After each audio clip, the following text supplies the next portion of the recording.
basically the Amatyma series is a series that I have started to push a conversation with different fathers, whether you are single, married or divorced. As a father, I want to have a conversation with you about fatherhood. We're going to talk about different things, and basically for me that's what it's about, you know, creating a dialogue, opening up the conversation. We as men, you know, like to bottle things up. That's how most of us were born and raised, that a man doesn't show weakness, a man doesn't show emotion. And I'm like, no man, it can't be, not in this time and age, you know. I want us as men to be able to get in touch with our inner selves and the emotional side, you know, be able to open up, be in touch with our feminine side, you know, be able to cry. So I'm going to be talking to different fathers that are friends of mine, that are personal people in my life. To start off the series, I'll be talking to Tibo Touch, I'll be talking to Andy Ngube, I'll be talking to Ntlantla Lax, I'll be talking to Lupi Ngaisa, I'll be talking to my own father, you know, just to get a perspective from him.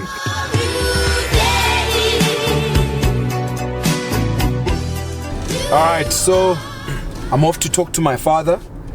He's actually gonna kick off the series of the Amatyma series. Just have a chat to him. So I'm calling him to tell him that I'm on my way, because he's that kind of guy. You have to call him even after having an appointment. You still need to call him. Let's see. Hey, Muna, how's it? Alright, bro. Sharp. Keep on eating. Oh, alright. Yeah, Kopabul. My dad is funny, he's wise, he's a gent, he's a G, man. Him and I have got a very good relationship.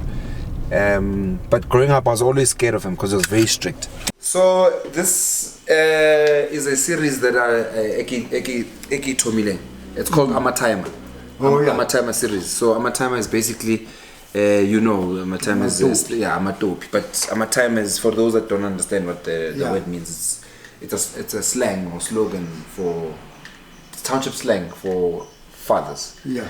And for me, I'm doing this specifically because I want to kind of promote a dialogue and a conversation for fathers, whether you are married, single or divorced. Everyone who's a father has got their own challenges, irrespective of their status. And so I want to start the series Kawena as my father. I'm speaking to other friends of mine who are fathers, Bo Andy, Bo Tibo Touch, Bo Ntlantla Lax. I'm going to be having these conversations, and it's basically, you know, there's no agenda really, just having these open conversations about how certain people were raised, and does it also affect how they're actually raising their kids, the MONNA, and the ripple effect, and also trying to talk about things like GBV, you know, because at the end of the day, the perpetrators are men, so we need to deal with those issues, social issues. But for me to talk to you is just to obviously say to you, I'm 42, and I'm blessed to still have a father who's still alive. Other people can't say that. And for me, I think it's a blessing. And when I reflect on my relationship with you when I was growing up, I used to be scared of you a bit because you were strict, you know. Is that your phone? Do you want to take it? Who's calling you? That's phones, man.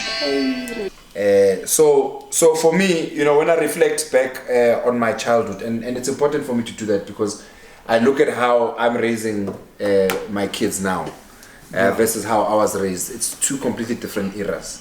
When we were raised in a community that was very strict. Yeah. We knew the neighbors, you know, Papa next door has got the right out if wakana. It was natural, you know. And they never shop you up, we knew that. But when you reflect on how you raised us, does it have anything to do with how you were raised by your own father, my grandfather? Yeah. Yes. Your grandfather was very, very strict. Extremely, I know. Yeah, he was extremely a strict person. Yeah. Example, I mean, I couldn't question why he's doing certain things. Yeah. You know, unlike you guys now. Yeah. Yeah, my father was very strict. In fact, each time he alighted from that train, because he used to go to work using a train. A train, yeah. I've been with him a few times. I and my younger brother also knew, you know, the time factor in terms of the train he would alight from. Yeah. And when that happened, we'd just disappear. Yeah, because we knew. Yeah, because we knew. Yeah, I mean, we wouldn't just be. So do you think the way he raised you had had an impact on how you then raised us? Yes, I think it did, although it wasn't really a planned type of thing. Yeah. It was a set mind. Okay. It was a belief that that raising your kids that way is the only correct way. Yeah. So yes, it had a bearing. Okay. Yeah. Yeah, because I remember, I mean, there was also a different way that you treated me towards Bully. Does that have to do with the fact that I was a boy and she was a girl? Did that dynamic even matter at the time? Yeah, perhaps it did. But then the other difference is with boys were naturally naughty. Yeah. But girls were more on the softer and sweeter side. So you wouldn't have found reason to be that strict. Or reprimand. Or reprimand. Also, Yeah. And if I remember, I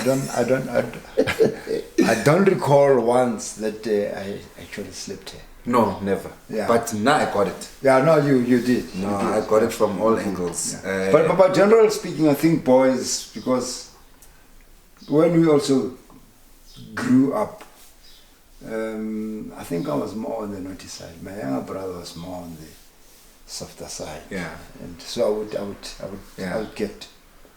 You know, would you in retrospect, I'm 42 now, I'm a grown-ass man, I've got my own family. Would you have changed anything in the way you raised me? Or you were up to this point where you are 70 now? Yeah. And you look good for 70, by the way. So I need to take that leaf from you. Yeah. Whatever you were drinking then, I must have it. Would you have changed anything in retrospect now that you're 70, you're in a point where you've retired now, you're reflecting? Is there anything that you would have changed in terms of how you handled fatherhood on your side? Reflecting back, I do realize some of the things that really went wrong from my side. Yeah.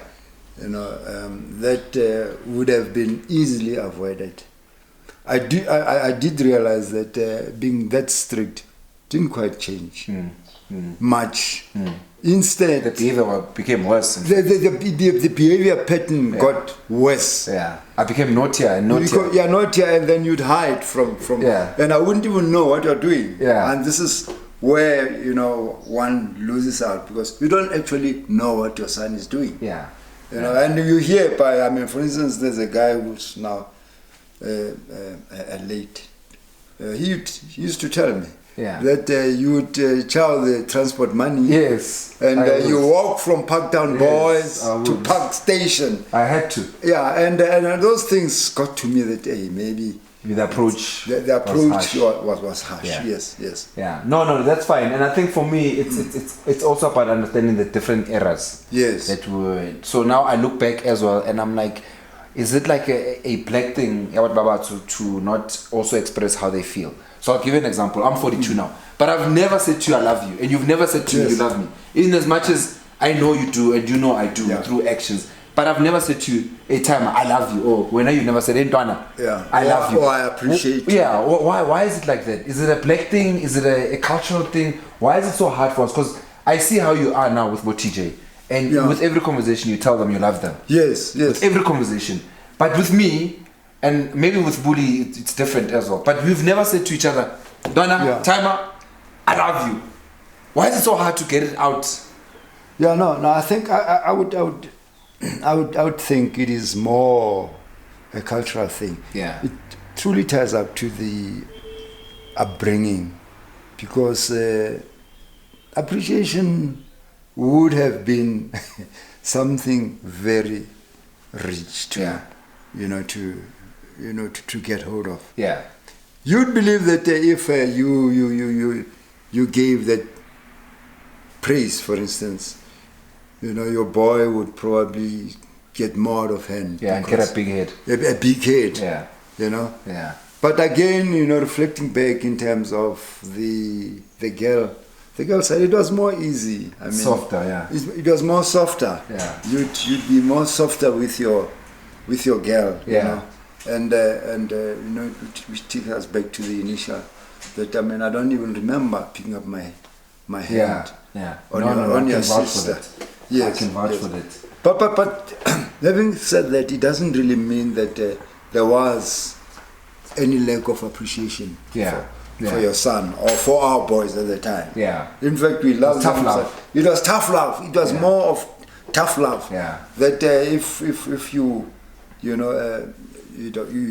give for instance a harsh hiding. Yeah, they must learn. You must learn. You're showing love. Yes. Yeah, but I think things have changed. Oh, by the way, I do love you. Yeah. Even if it's the first time I'm saying it. I've always appreciated that. Yeah. And I've always appreciated you. Yeah. So But that I've said that. See, he's even laughing. He's even laughing. No, I think I also want to encourage the black father out there to be more vocal about their feelings for their kids. And more sensitive. Yeah, and more sensitive and more aware. More aware. Our kids are exposed to a lot, and they need to be, taught these things at home. There must be that foundation, so that when they're out there in the world, they can fend for themselves. They can stand on their ground, and that's what I'm instilling in Nahor.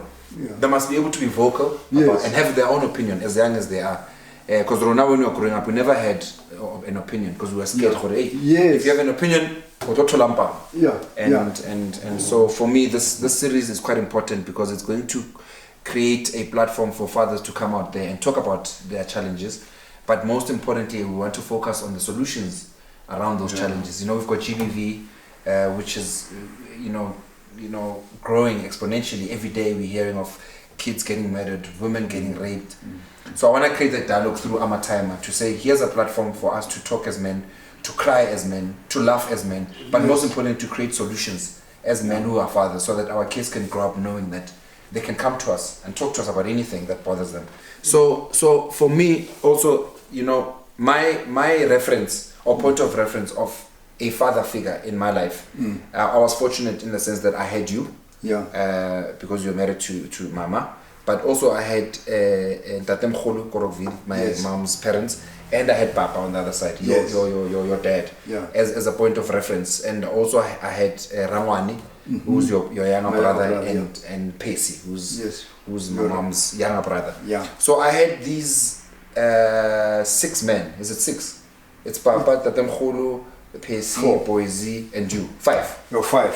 So I'm including you. So I had these 5 men that were a point of reference for me, and it was a good point of reference because all 5 were married. I can wait these people. All 5 were married, so there was always stability in my world. And I think, Lena, I was fortunate in the sense that Dadem Khulule Papa passed on when I was already old. I was you understood 21. what was happening. So that blessing of having the fortitude of having to draw from both sides of the family, having you, having Rangwani, is something that most people probably won't have. There are people who are born without fathers. Those reference points. But for Wena, as someone growing up back then, what bigger role did your father play in your life to even become a father, Wena? Yeah, my father, strict as he was an exceptional man. One of the things I would never forget, he didn't have the opportunity of going to school, for instance. I'm talking formal education. But I can tell you, my father, the first thing he would come in to find out if we've been through our homework. I remember we even made it a joke with my younger brother that study your timetable, study your timetable. And that filtered down to my sisters, who had their fair share in terms of going through to school, and it was purely because of my father. I mean, they would get a beating. One thing he knew, that the only way we can have something in this life is to go through education, and he mastered that. And you guys turned out to be great adults and human beings, and it had a ripple effect on us. So before I end, I always ask whoever I'm interviewing, or whichever father I'm interviewing, 2 questions. It's actually, I asked them 3 questions, but I don't know if I must ask you the 3rd question. Maybe I should. So what message would you send to someone out there who's struggling to have kids? A young man, maybe he's married, or maybe he's not married, but he wants to have kids, but he's struggling. Would you maybe send them any message from someone who's been through life? The only downside about not having kids, again, it's a cultural thing. it almost always causes problems in marriages. But having seen changes in our own time, would be that that should not be a discouraging factor. You know, opportunities are there. I mean, for instance, a child that has been adopted is just as good as a child born out in the marriage. That's true. That's true. But the second most important thing is patience. But unfortunately, patience in black marriages is something forlorn. Yeah. You know, and the second thing is a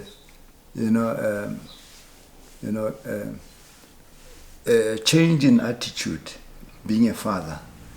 You know, this thing that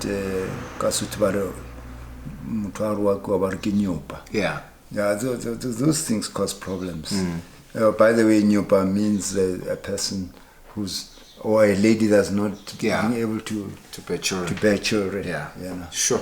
So that is the only thing that I can. And I've seen marriages with a couple not having kids, blessed with kids. Yeah. Marriages that just succeed. Yeah. You know. Yeah. It can't be the only thing that a change in mindset. Yeah. And again, I want to repeat, it's more of a cultural thing. It is. Okay, and then the last two questions, the other question I wanted to ask you is, if there's one thing that you would like, or you would have liked to have said to your father before he passed on, or you'd like to say to him in his absence, because his spirit still lives in us, what, let me just drop this. What would that be? What message would you like to send to your dad, or what would you like to say to him that you never had a chance to say to him whilst he was still alive? Yeah, I would truly like the words of appreciation, because again, some of the things that turn out to be in real life are things that happen when someone is already gone. Yeah. And those regrets would always stay. But would always be, grateful to my father. I mean, I'm talking on behalf of my siblings as well. With all of us. I mean, by the way, there are 4 of us and we are still alive. Yeah. We actually talk about it now. That in reflection. Had our father been here, we'd be laughing. And he was a funny man. He was a funny man. He was extremely I think that's where you take it from. And me too, because I'm actually quite funny sometimes. Yes, you are. Yeah. But I remain indebted to my father and very grateful that I am truly because of him and his teachings. And his teachings, yes. And the last one that I want to ask you, the last question is, in 20 years' time, you'll be 90, right? Yeah. What message would you like to send to your kids 20 years from now? So in 20 years' time, we want to watch this video, and we've never seen it before. What would you like to say to us as your kids?